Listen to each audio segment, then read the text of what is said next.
9 जुलाई 1968 को आचार्य श्री जी ने पहली बार पहला चातुर्मास इसी अजनैन नगर की धरती पर करने का अपना मन बनाया था। जब मेयो कॉलेज के प्रोफेसर को ला करके गुरुदेव के पास बैठाया और ज्ञान सागर जी महाराज श्री जी ने कहा कि एक बार आप विद्यासागर जी को पढ़ाइए। आधे घंटे तक की चर्चा के बाद मेयो कॉलेज के प्रोफेसर बाहर निकल करके बोलते हैं, ज्ञान सागर जी महाराज और उस समय मिश्री लाल जी पाटनी और साथ ही साथ एक नाम और कचौड़ी मल जी, नहीं, मिश्री लाल जी पाटनी विद्वान थे इस यहाँ के। हाँ, इन दोनों के सामने वो प्रोफेसर आकर के कहते हैं 30 साल हो गया मुझे संस्कृत पढ़ाते पढ़ाते, जितनी अच्छी संस्कृत मेरी नहीं है उससे कई गुना अच्छी संस्कृत विद्यासागर मुनिराज की है।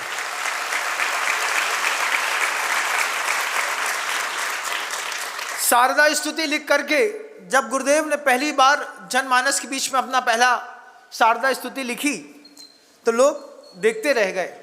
वह भी मुझे प्रसंग याद है, जब निर्वाण महोत्सव भगवान वर्धमान स्वामी का मनाना था और दादा गुरु ज्ञान सागर जी के पास आए कि निर्वाण महोत्सव के लिए आप कुछ लिख के दीजिए।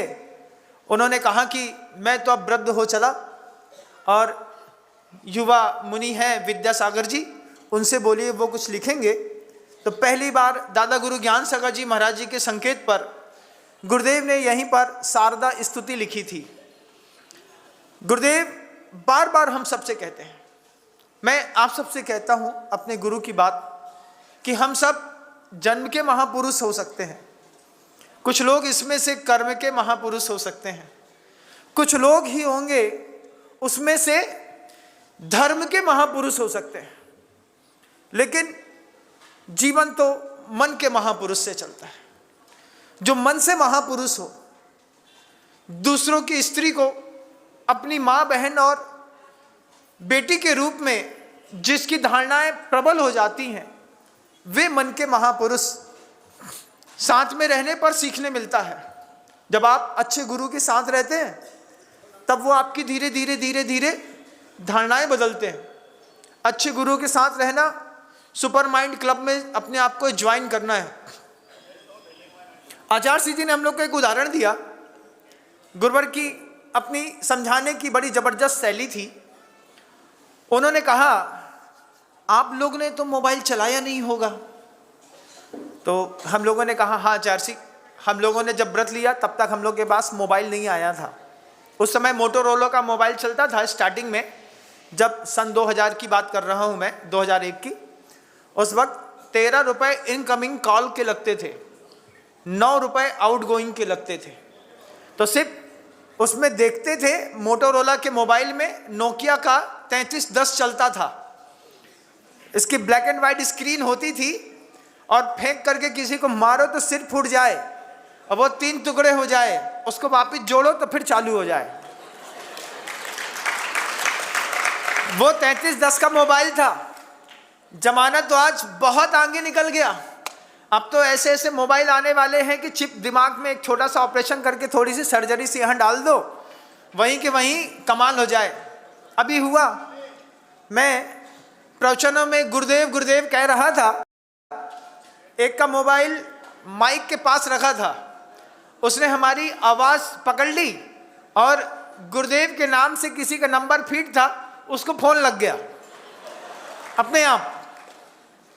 मैं कहा मेरे गुरुदेव, और उनने मेरे गुरुदेव के नाम से किसी के नाम फीड था, उसको मोबाइल लग गया। अब देखिए कि वो मोबाइल चालू भी हो गया, मतलब सामने वाले ने उठा लिया तो वो कहता है कि भैया पता नहीं किसने मोबाइल लगा दिया, लेकिन अपने आप मोबाइल चालू हो गया और मैं 1 घंटे तक महाराज जी का प्रवचन सुनता रहा। टेक्निक बड़ी जबरदस्त। लेकिन हम लोग जिस समय थे उस समय गुरुजी ने हम लोगों से पूछा, आप लोगों ने मोबाइल चलाया? हमने कहा आचार्य जी हम लोगों ने तो मोबाइल नहीं चलाया, लेकिन वो लिखा हुआ देखता रहते थे कि इसका इतना इनकमिंग होती, इतनी आउटगोइंग होती है। जब दीक्षा हो रही थी उसके 15-20 दिन पहले मोबाइल हाथ में आ गया। आचार्य सिंह जी के साथ परमिशन नहीं थी, लेकिन कोई रिश्तेदार थे, उन्होंने कहा दीक्षा से पहले ये शौक भी पूरा कर लो, लेकिन वो शौक भी अधूरा रह गया। मोबाइल तो दिया, उसकी चार्जिंग का प्लग नहीं दिया। अब वो एक बार डाउन हो गया, अब वो चालू ही ना होए, तो वो 5-7 दिन तक रखा रहा। उसके बाद जैसे वो दूसरे संडे को आए, तब हमने कहा भैया आफत है, आप ही रख लो, हम ऐसे ही अच्छे। तो गुरुजी कहते हैं आपने कभी मोबाइल चलाया? हमने कहा नहीं चलाया। अब मैं आप सबसे कहता हूं, आपने मोबाइल चलाया कि नहीं चलाया? सभी लोगों ने चलाया, है ना? कितने लोग ऐसे हैं जिन्होंने बिल्कुल नया मोबाइल खुद अनबॉक्स किया हो? कितने लोग ऐसे हैं? अपना खुद मोबाइल खोला होगा, नया मोबाइल आया होगा ना? जब कभी भी मोबाइल आता है तो मोबाइल में उसके साथ कुछ और इंफॉर्मेशन भी आती हैं। मोबाइल ले लिया, मोबाइल लेने के बाद उसमें कुछ कागज होते हैं, उस कागज में उसकी मैनुअल इंफॉर्मेशन रहती हैं। इसमें से कितने लोग ऐसे हैं जिन्होंने उस छोटी सी किताब को पढ़ा है? कितने लोग? एक भी लोगों ने नहीं पढ़ा। आपको सब आता है अपने आप।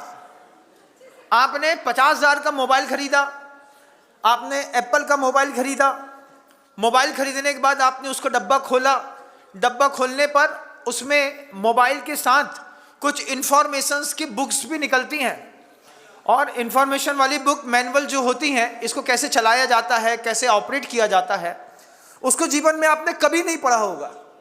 उठाया, फेंक दिया। उसमें एक आध कोई गारंटी कार्ड होगा तो जरूर आपने भरवा के रख लिया होगा, लेकिन बुक नहीं पढ़ी। लेकिन इतनी बड़ी बड़ी कंपनियां वो बुक उसमें से नियमित रूप से डालती हैं। वो बुक डाल करके कहती हैं आपके जीवन में कोई भी चीज उपलब्ध है, जब तक आप उसको वैधानिक रूप से चलाने का तरीका नहीं सीखेंगे, तब तक आप इस चीज के, इस वस्तु के सही उपयोगकर्ता नहीं हो पाएंगे। गुरुजी ने जब पूछा तो हम लोगों ने कहा महाराज जी, न कभी खोला, न चलाया, न जानते कि उसके अंदर कोई किताब भी होती है। लेकिन एक कॉपी, छोटी सी पुस्तक होती है जिसमें इंग्लिश में, चाइनीज में, हिंदी में भी अब बहुत कुछ लिखा हुआ आता है। उसमें लिखा है बंधुओं, शायद आपने कभी नहीं पढ़ा होगा, उसमें लिखा है मोबाइल फोन को 5 मिनट से ज्यादा लगातार यूज मत करिए। क्या लिखा है? मोबाइल फोन को 5 मिनट से ज्यादा लगातार यूज करने पर मोबाइल के रेडिएशन से आपकी मौत हो सकती है। जय जिनेंद्र दोस्तों, अगर आपको मेरी वीडियो अच्छी लगती है तो प्लीज मेरे चैनल को लाइक करें, शेयर करें, सब्सक्राइब करें। इसी तरह से अपना प्यार देते रहें। Thank you.